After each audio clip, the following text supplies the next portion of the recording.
సినిమాకి వేరియేషన్స్ అప్పుడే ఇప్పుడు ఆయన చెప్పినట్టు ఒక లారీ డ్రైవర్ ఒక పక్క, నారి నడుము నారి ఒక పక్క, ఇట్లా రకరకాల సినిమాలు చేస్తూ అంటే ఒక ట్రెండ్ సెట్ చేయడం.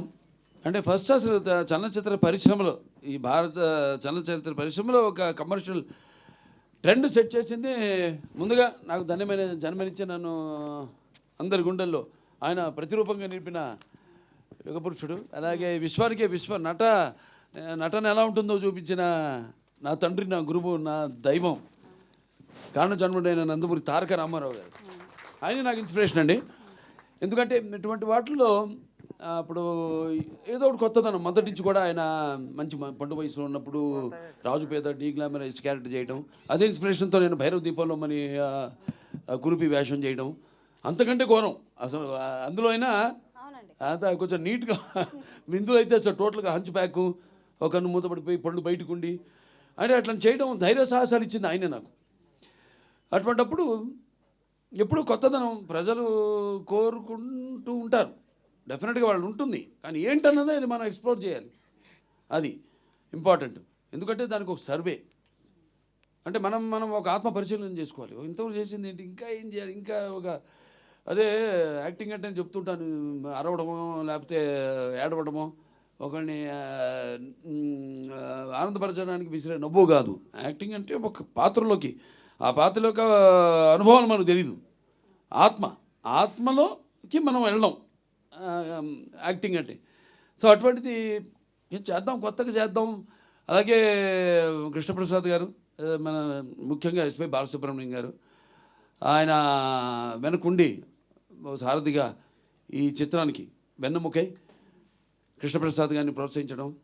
నిర్మాత ఎవరన్నది కాదు, మంచి ఆలోచనతో వచ్చిన ఎవరైనా సరే వాడిని మనం ప్రోత్సహించాలి, కొత్తదాన్ని మనం ప్రజలు ఇవ్వాలి. మేము ఎప్పుడూ ఒక నిత్యావసర వస్తువులు లాంటి వాళ్ళం, అంటే ఎవ్రీడే ఒక కమోడిటీ. సో అది మనం ఇస్తూ ఉండాలి. మన తెలుగు ప్రజల్లో ఒక ప్రత్యేకత ఏంటంటే ఎప్పుడు కొత్తదాన్ని ఆదరిస్తారు. మొదటి నుంచి చెప్పుకొచ్చాను, నాన్నగారు మంచి పండు వయసులో ఆయన భీష్ముడు పాత్ర వేయడం ఏంటి, అటువంటి ఎన్నెన్నో సాహసాలు చేసి ప్రజల మన్నలు పొందారు ఆయన.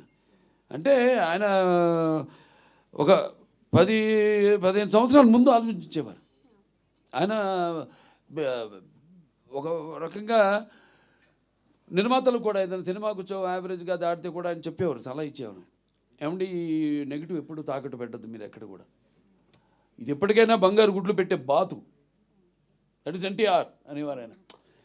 అంటే ఆయనకు ఒక నిర్మాత బాగుండాలి, రేపు అది ఏంటి ఎవరు నిర్మాత వచ్చినా కూడా. సో అలా ఒక మంచి సినిమా చేస్తున్నాం అన్న ఒక సంతోషం. అలాగే నాన్నగారి సినిమాలు చూస్తూ పెరిగాను. సో నా కొట్టిన పిండి ఈ పాత్రలన్నీ, శ్రీకృష్ణదేవరాయలు అయితేనేమి, నాన్నగారు చేశారు 2 సినిమాలు. ఒకటేమో నాన్నగారు మన కిరణేశ్వరరావు కలిసి తలాన రామకృష్ణ. సో అవన్నీ ఎప్పుడు అవే చూస్తుంటాను, పాత సినిమాలు. అట్లోంచి మళ్ళీ కొత్తదనం వైపు కూడా నేను కూడా 25 సంవత్సరాలు కొన్ని సాహసించి చెప్పేస్తుంటా క్యారెక్టర్. మా డైరెక్టర్లు కూడా వాళ్ళు బాబు చాలా ఇక తొడతిద్దాం ముందు, ఇది లేకపోతే ఎంతో ముందుగా ఆలోచిస్తున్నారు మీరు వద్దని. సో అలా నా ఇన్స్పిరేషను, ఆ ధైర్యంతో మంచి సినిమాని మనం చేయబోతున్నాం. అంటే చాలామంది అప్పటికంటే కూడా ముందు ఆలోచన చేసాం, ముందు జనరేషన్స్ని. Forward thinking. ఎవరు రేపు చూస్తారు, రిలీజ్ అయితే సినిమాని ఎలా ఆదరిస్తారు. ఎందుకంటే ఇప్పుడు నేను ఒక 2 జనరేషన్స్ కనెక్ట్ అయిపోయాను నేను. అది సినిమాల ద్వారా కానివ్వండి, లేకపోతే అన్స్టాపబుల్ ప్రోగ్రామ్ ద్వారా కానివ్వండి, అలా 2 జనరేషన్స్. అంటే నా కొడుకే కాదు, నా మనవాళ్ళతో కూడా నేను కనెక్ట్ అయిపోయాను.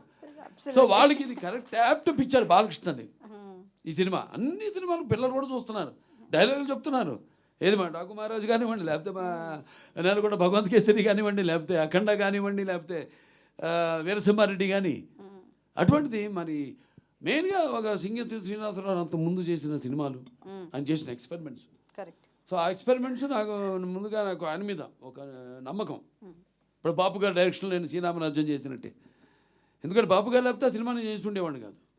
అలాగే ఇప్పుడు సింగతి శ్రీనివాసరావు ఆయన చేసిన సినిమాలు, రకరకాల సినిమాలు, అవన్నీ నెమరేసుకుని బాగుంటుంది, వెరైటీగా ఉంటుంది, చాలా బాగుంటుందో మంచి సినిమాని మనం ఇవ్వబోతున్నాం.